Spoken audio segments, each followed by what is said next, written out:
Income is not a direct correlation to comfort and wealth. It's just not. And so don't always just think by making more money your life's going to get better. You got to get in control of yourself, of your money, of your spending, of your mind, of your spirit, and what really matters to you. Not everything in life is about getting wealthy. Not everything in life is material things. I could just tell you, I've had most material things. It's overrated. But I can tell you what's not overrated. Being able to protect your family. As great as you think it's going to be to make your dreams come true, let me tell you what's even greater. Making the dreams come true of the people that you love.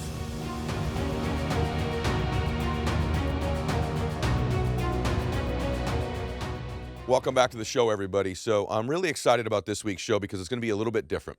You know, usually what we do on the show is you guys submit a topic or I come up with a topic that could be any number of different ideas. It could be about personal development, self-confidence, peak performance, spirituality, mental programming, you name it. We go through all kinds of different stuff. Health and wellness, family, achievement, success, bliss, you name it. And then I usually say, and here's 8 keys or 9 strategies or 10 of this or that. And this week, I don't know that there's an easy answer to what I want to cover, but what I want to do is begin to get you to think this week because I have growing concerns about, frankly, the future for so many of us, especially when it comes to the topic of money, which is one of the most popular topics that I cover on the show because I don't cover it very often. And what I want this to be this week as you're listening or you're on your ride or you're running on the treadmill or you're watching this on YouTube, wherever it might be, that you really give some thought as to the future of your own life and what it's going to look like 10 and 20 and 30 years down the road. And I don't say that in the normal way I talk about on the show where we talk about our dreams and our vision. I want you to have an audit of your life today because I have some concerns. All of the data that I look at doesn't bode well for millions and millions of people, especially in the United States, when it comes to retirement, when it comes to money, when it comes to creating experiences for their family, stress, etc. And so I want to give you some stats first, just to sort of set the stage. And when I give you these stats about everybody else, I want you to think about your life. I don't care if you're 22 years old listening to this or 72 years old. And believe it or not, our audience is so diverse. We have people from every walk of life, all over the world, all different demographics listen to this show or watch this show. And so you got to see you in these stats, and they matter. And I want you to wake up and listen very closely today as I cover these things because somebody needs to bring this to your attention. And I got to get you thinking about it. And I'll try to give you a couple ideas, but more today is illuminating the truth and defining it. You know, there's so many distractions to the truth in the world today with, you know, all the world issues going on. And we're in an election season at the time that I am recording this. And so there's all these things that will get us to look around and look outside of ourselves for answers to some of these problems. And none of these problems are going to solve themselves. No government person's going to solve them for you. No actor, no reality TV star, no influencer on social media is going to solve these problems. These are real issues. And I worry sometimes that we're so distracted that we don't look at our own lives. And it concerns me. And I don't want you to wake up 10 years from now if you're 22, go, my gosh, I'm 32 years old. I've still got student debt and I'm not in the job or the career that I want. Or if you're 52 years old and you wake up in 10 years and now you're 62 years old and you're a few years from retirement and you're millions of dollars short. And you look back at your life and go, I wish somebody would have alerted me and made me think because you're more resourceful than you believe you are. And if you really get focused on fixing something, I think you can fix it. You got a powerful God that has your back as well. And so that combined, we can fix things, but we got to know what the problems are first. So let me just give you some statistics first of all. I think these are going to blow your mind. Over the last 15 years in the United States, incomes have increased 25%, but the cost of a home has gone up 138%. Think about that. Income's up 25, cost of a house 138. And I worry about, for my children right now, them ever having the prospects of buying a home. Especially if some of you that live in California or states where homes are expensive, the idea of saving $200,000-$300,000 so you can put a deposit, a down payment down on a $700,000 or $800,000 house, which is what a lot of homes cost there, after taxes saving $200,000 or $300,000, after your 401k is funded, is almost impossible. And even if you live in the Midwest and you know, your home is $300,000, $400,000, $500,000. You have to accumulate $150,000 for a down payment on a home after taxes, after what everything costs nowadays to go to the grocery store. And that's just the deposit, the down payment on a house. And so think about that for a minute, how crazy that is because, you know, there's 2 political parties in the United States, and One will give you their information on one, and one will give you the information on the other. One will tell you that the rich don't pay their fair share. Well, statistically, here's the facts. The facts are that the bottom 50% of taxpayers in the United States pay 2% of the taxes. The bottom 50%, the bottom half, pay 2% of the taxes. The top 1% pay 46% of the taxes. So the truth of the matter is that's not a real truth. By the way, that's just income tax. That doesn't count the property taxes and sales taxes that affluent people tell. The other party, though, doesn't address the other problem, which is what I started with. People aren't making enough money. So these companies are keeping so much of their money that the big corporations are keeping so much, wages haven't gone up. The stat that I gave you in the beginning matters. It's a fact. Wages have only gone up 25%. It's over 15 years, but housing prices are up 138. So it's harder and harder and harder for a family to build a great life. And this is now with almost every family having 2 incomes and sometimes 3 or 4 incomes. So one party who tells you the rich don't pay their fair share, that's not true. The rich pay most of the taxes. But the other party who tells you everything's great, they're not telling you the truth either, because the fact of the matter is people aren't making enough money to build a great life. And that's the middle class. Never mind working people on minimum wage or poor people in our country. It's not fair. So there's not a solution in the middle, and I'm not looking at one party or the other to fix it. They're both wrong. People ask me all the time, why don't you speak out on politics more on the show? Because I'm not really a member of either place. I have my own beliefs, and some of them fit in one party and some of them fit in another. But the fact of the matter is they're both wrong, and we're not being served by it. One party that's kind of the party of you figure more the affluent. Well, wages aren't going up. People aren't making more money. In the 50s and 60s, you could have a single income in a family, and they could own a home and have a decent life and take a couple vacations and retire. That's gone. Now both mom and dad work. Sometimes mom works 2 jobs, dad works 2 jobs. Their wages are going up 25, houses are going up 138. And what happens to people like my kids' age? So both are wrong. And so I'm not waiting around for anybody politically to save me. The solution clearly is not raising more taxes, because as taxes go up, the same people pay most of the taxes already, and then they don't pay higher wages. But the other problem is also true. When we've reduced taxes, these same wealthy people haven't given it back in wage growth. So it's kind of a really interesting dichotomy, right? I'm going to say this to you again. It's really true that the wealthy pay most of the taxes, but it is also true that when you cut their taxes, they don't increase wages for the people that they pay at the rate they used to. Certainly big companies don't. So this will give you an idea, give you a flavor. If you had $1 million in 1985 with inflation that's out of control, people will tell you, well, inflation's gotten in control the last couple of years. Inflation's crazy. Go to a grocery store. Your entire order, it's crazy how much more food is right now.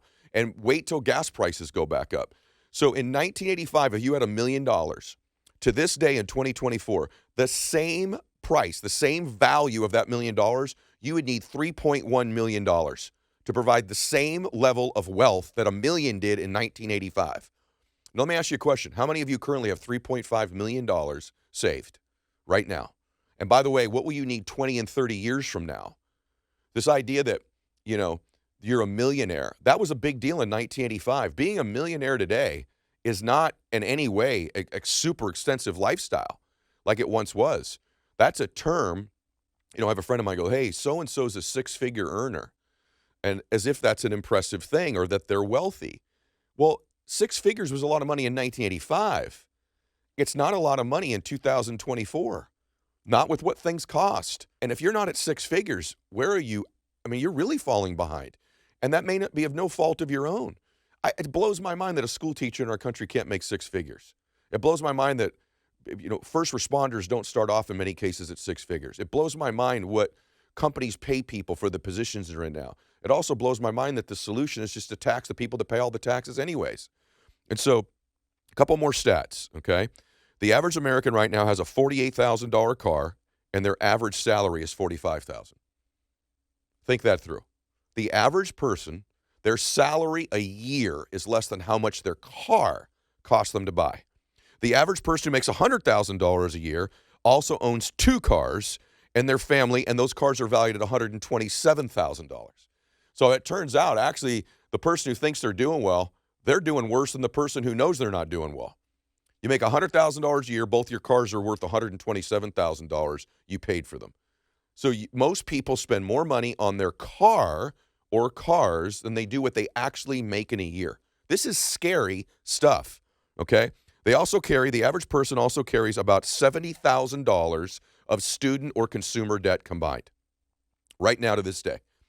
$70,000. A couple more stats, and then I'll stop painting the sign of what I'm so worried about. This is now the first time in our country where the average American has a net negative savings rate. That means in the history of our country, it's the first time the average person owes more money on consumer debt than they have in savings.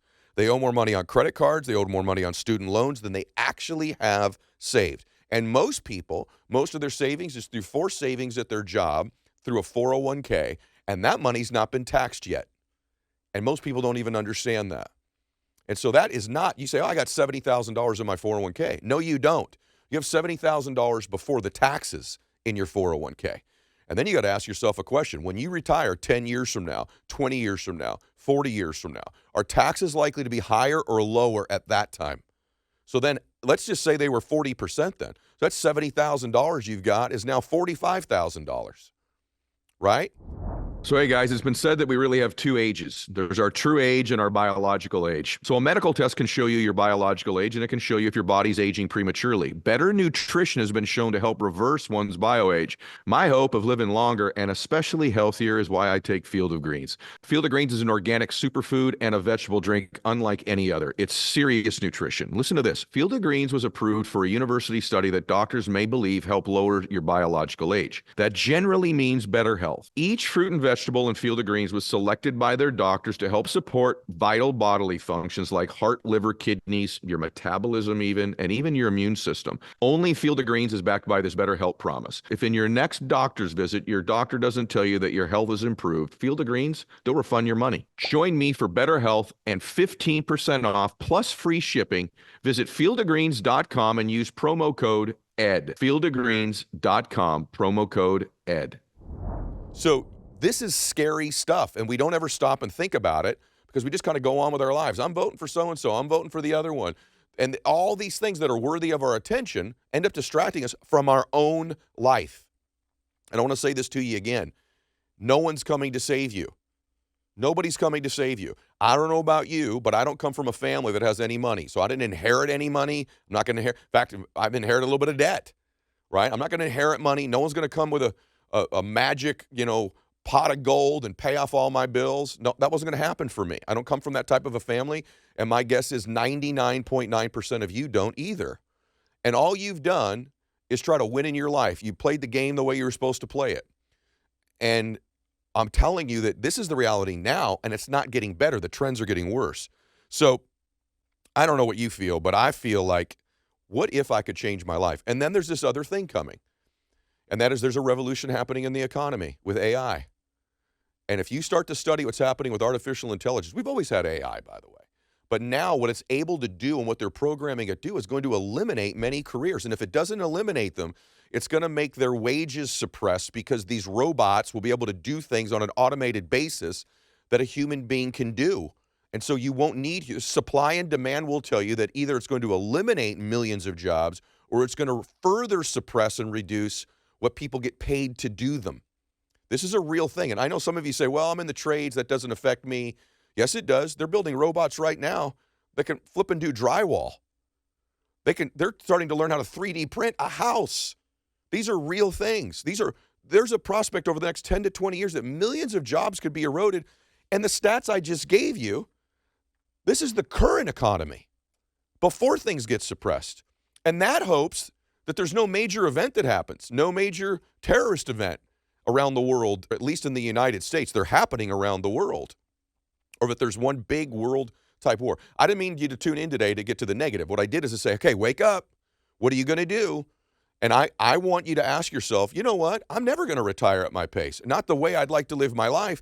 And what's more crazy to me is you go to a mall on the weekend, they're packed. People are still spending money like they have it. People still spend money to buy things to impress people who don't care. That's what blows my mind. We're a consumerist economy, right? Where we got to buy things to impress people. This watch, this purse, these shoes, right? I could tell you the wealthiest people I know, the mega wealthy people I know, don't buy things to impress people. It's the ones sort of on the cusp that think they need those things. When you're actually really wealthy, I can tell you because I've been through every stage. I've been poor, I've been middle class, and I've been wealthy. And I've been in between. I could tell you when I was poor, I was just check to paycheck. When I was middle or upper middle, I kind of wanted to buy things to impress people to look wealthier than I was and feel wealthier. But when I actually got wealthy, you actually almost, when you really get there, want to almost, I don't want to call it hide it, but you don't want to brag it or show it. And so, like, my main car most of the time is a truck, most of the time. Favorite car I've ever owned. I've owned every car in the world. People think I'm crazy. I've owned Rolls Royces, Lamborghinis, Ferraris. You know, I've owned lots of different cars. I've owned jets. I'm blessed, right? My favorite car I've ever owned is my Ford Raptor. I love that car. And that's a great car. It's an expensive car, right? But it's my favorite of all of my cars, not the fanciest of ones, because when you actually get wealthy, I don't think you want the attention of necessarily always being wealthy. The question becomes for you today, after I've laid all of this out as a friend, is are you listening a little more closely now? A little bit more awake? By the way, I'm an optimist. I believe there's solutions to everything. But I can tell you this, at any given time, somebody's winning and people are losing. And if you want to be one of the people winning, you got to start to think and realize these are issues. What I just laid out for you here, most people don't care about. They're not paying any attention to. They'll get around to making their life great. They'll get around to making their dreams come true. They'll get around to starting their business. And then there's this other thing that worries me, if I can be candid, that I think social media, because what did you just conclude?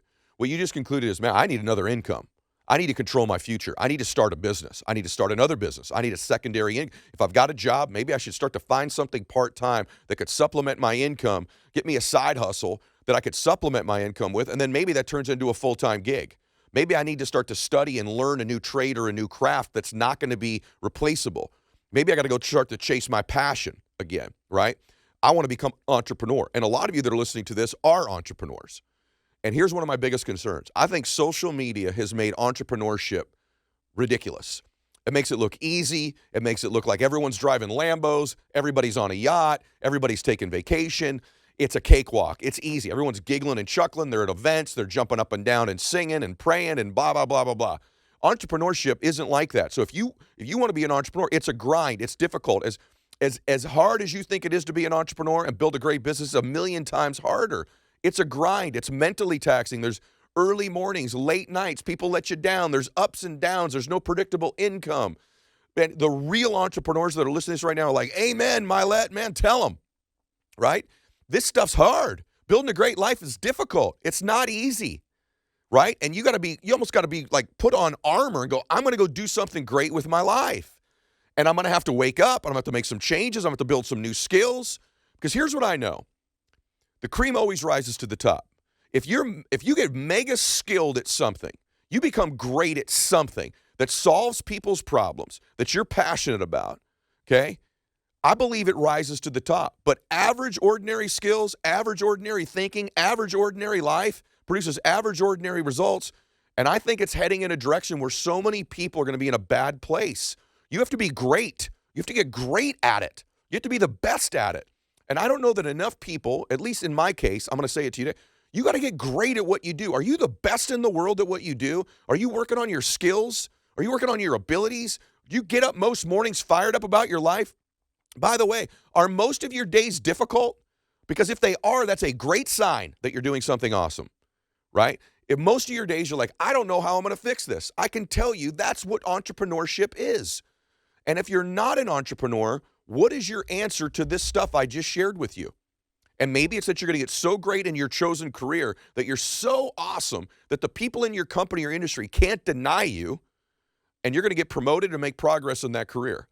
I got to tell you this, more than ever, it's going to be the great people in every industry that survive and thrive. And people with average skills, average mindset, average savings habits are going to be in a world of hurt. This AI thing's going to change stuff, right? It's already trending in the wrong direction. So what's the answer for you? I could just tell you. I think that if you're in these stats, these data that I'm referring to, you need to consider either building an entire new skill that solves people's problems, or you need to start a business on the side, or you need to leave your career and start a full-time business at some point. That's what I believe. Okay. What makes a leader? It's a tough question, but one thing's for sure.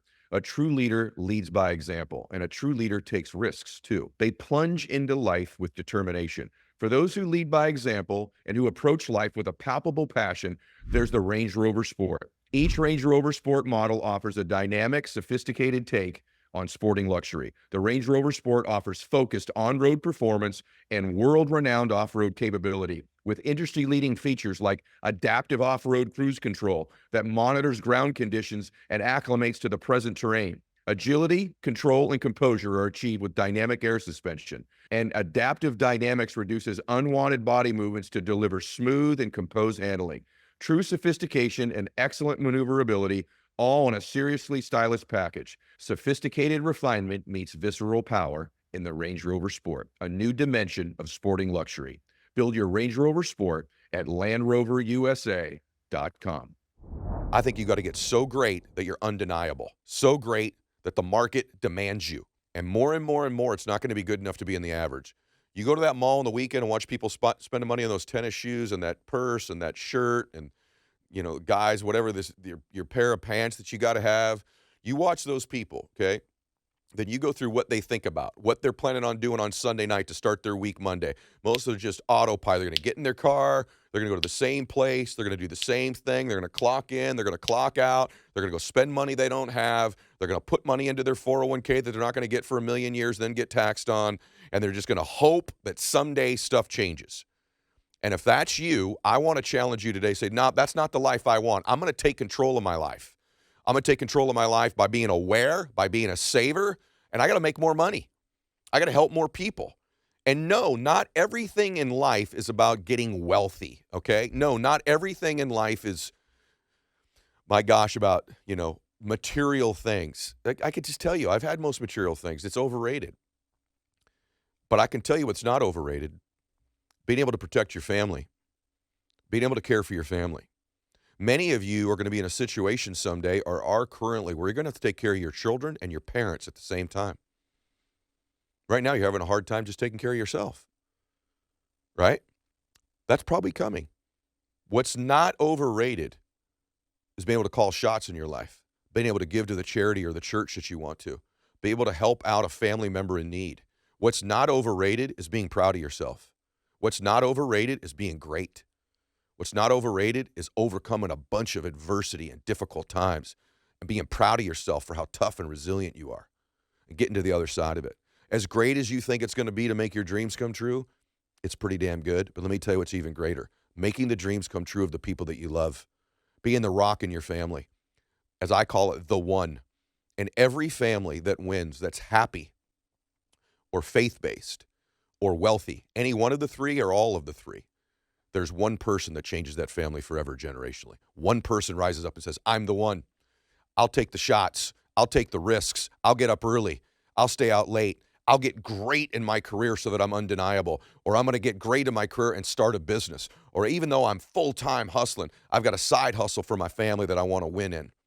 Okay? I want to challenge you today to not be a statistic. One thing about that too, I can tell you something very interesting.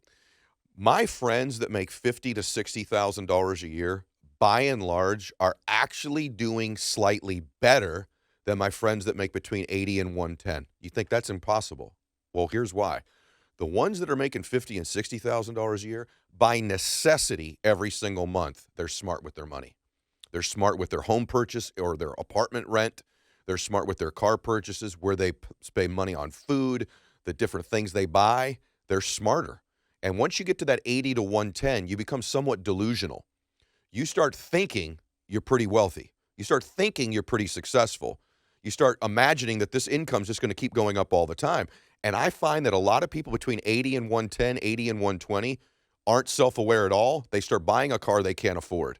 They start going to restaurants they don't need to be going to too often. They start buying consumer goods that are outside their means to impress people who don't care.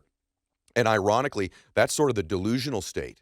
Now, once people get to $300,000, $400,000, $500,000, $600,000 a year, there's other things that come with that. But I got to be candid with you about that as well. A lot of these people that you see that make $300,000, $400,000, $500,000, $1 million a year, I know many of them, and many of them have no money either. They have not learned to control the beast within them to spend the money they make. And so no matter what they make, they spend all of it. But ironically, income is not a direct correlation to comfort and wealth. It's just not. And so don't always just think by making more money your life's going to get better. You got to get in control of yourself, of your money, of your spending, of your mind, of your spirit, and what really matters to you in your life. I'm not saying don't have nice things. I'm wearing a very nice watch right now. I have a couple of them. And I bought them way after I could afford them, way after. I don't ever finance things like that. I always pay cash. If I'm going to have something stupid like a watch on my wrist, it's going to be something that I know that I can afford, that I'm not going to miss the money when I spend it. But I did not become a wealthy man by buying watches to impress people way early in my life. I didn't do that. I saved and saved and saved, and I finally started buying some stupid things at the point where it almost didn't matter. So ironically, sometimes people that make 50 to 60,000 a year are smarter with their money by necessity than people that make 80, 100, or even $200,000 a year. Be smart. The money you make is a blessing. This body you have is your temple. Treat your body like a temple. Train it. Get it fit. Get it hydrated. Get it strong. Get it pliable. Get it flexible, right? And with your money, it's a blessing when it comes in. And so you should treat it as such. Don't treat it as something that's just going to keep coming in like it's always going to be there, because it may not. And the reason I bring this to your attention is I really believe there's a wide open lane for awake people, for alert people, for aware people, for intentional people. I had told my daughter this the other day, and I want to say it to you just to give you advice. She's a junior in college, and she's like, Daddy, I've got another year or two. I'm going to be out in the real world. And, it's a dog-eat-dog world, Daddy. And I said, really, Bella, I think you're only competing with 10% of the people. And she says, what do you mean? And I said, I think 90% of people are sleepwalking through their lives. They're just on to the next barbecue. They're on to the next television episode of the show they love. They're on to the next thing on Netflix. They're on to the next football game on Sunday. They're not spending any time working on themselves, working on their craft, getting great, developing their body, getting fit, getting strong, developing their mind so that it's a weapon, developing their resiliency and toughness. Most people aren't putting themselves in difficult situations where they're probably going to fail, where they learn all the great lessons of life, where they're not comfortable. Most people are just kind of going all on the crowded road of life, all going in the same direction. The football game, the barbecue, the political issue, the thing on TV, the thing everyone's got the answer for, their opinion about X, Y, or Z. They're all kind of sheep, living life asleep, not aware that time is ticking by, that they're falling further and further behind. And I said, Bella, what I know about you is you're not going to be one of those people because you were raised by me and I know how you think. You want to be somebody. You work on yourself. Your fitness, your faith, your mental toughness matters. You want to be somebody. You want to do something great with your life. You live intentionally. You're self-aware. You understand the statistics. You saw your daddy when he was poor. You saw your daddy when he was middle class. And you saw your daddy when we got to the other side. And you know the big difference isn't where we live or our house. The big difference is all the people we can help. All the difference we can make. The places we can dedicate our time and money to because daddy worked on himself. Daddy got better.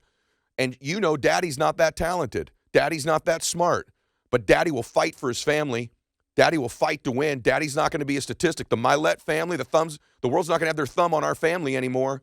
And so really, Bella, 9 out of 10 people sleepwalk through life. That other 10%, that's a dogfight. You're going to be competing with 10% of the people. And that 10%, I really believe this, Bella, if you work hard, you live right, you continue to grow, you learn from your mistakes, now you're competing against 1 or 2%. And then it gets good. And I said, here's the other thing, Bella Boo. Nobody has it all figured out. Nobody has all the answers. Most people are faking it, including your daddy, most of the time. But I'm willing to put myself in spaces and positions to win, even if I don't have all the answers, even if I might fail. And I have no illusions that entrepreneurship or even leading a company if you're a CEO or having a job is easy. I don't believe the Lambo life on Instagram. I don't believe any of that stuff. I know it's difficult. I'm built for the fight. I'm built to do something great, and so are you. And as I say that to my daughter, I want to ask you something. Are you really wanting to do something great with your life? Because I could just tell you, it's trending in a direction.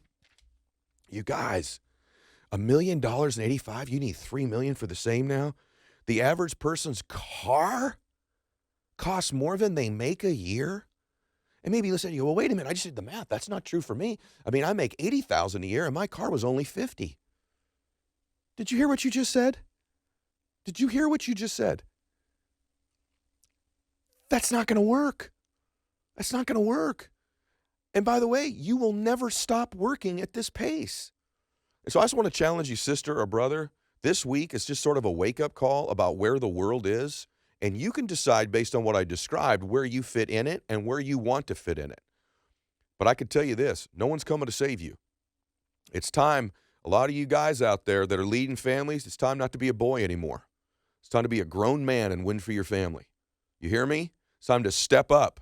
It's time to step up. It's time to, hey, maybe you need to start a second career, Dad. You young men out there that aren't married yet, that don't have kids, right now you're working for those kids someday. Right now you're working to take care of your mom and dad, okay? Don't be casual about it. Don't be like everybody else. Don't be a sheep. Don't be a sleepwalker. Get up. Do something great. Get great at what you do. Build your body. Build your mind. Build your spirituality. Build your resiliency. Put yourself in situations where you're probably going to fail and learn a ton. You ladies out there, you moms, it may have to be you. Maybe you single moms out there, your children are looking at you. And let me tell you something. Everything with your kids is caught, not taught. Is mommy fighting for our family? Is she giving everything she's got? Is she starting a business? Is she working on herself? What's she reading? Where's she going to the gym? Man, imagine if your kids copied you, right? And then I would just ask yourself this question. Would you wish your life on your children? Like right now, if I said, your daughter can have your life, your son can have your life, would you wish your life for them? Okay, I say this to you as like a brother. Then I wish better for you. If the answer to that question is no, I want them to have better. I want better for you. You're still alive. You can still turn this around. And maybe it's going pretty good. Pretty good's not your standard. You want to live a great life. When it's over and they plant you in the ground, you want to go, hey, it was pretty good. I want them standing around going, yeah, she had a pretty good one. Pretty good. Pretty good. Is that what you want? Or do you want to live and go, wow, what a life. Those memories. Look at that difference. Man, she turned it around.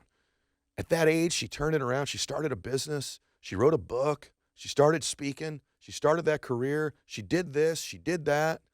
You men out there, what do you want at the end of your life when your kids are standing around? You young men that are listening, don't even have kids yet. You know exactly what I'm talking about. By the way, if your parents are still alive, when they're in their final days, what do you want them knowing about their son? Where he is in his life? How proud he's made them, right? You should think about that stuff today.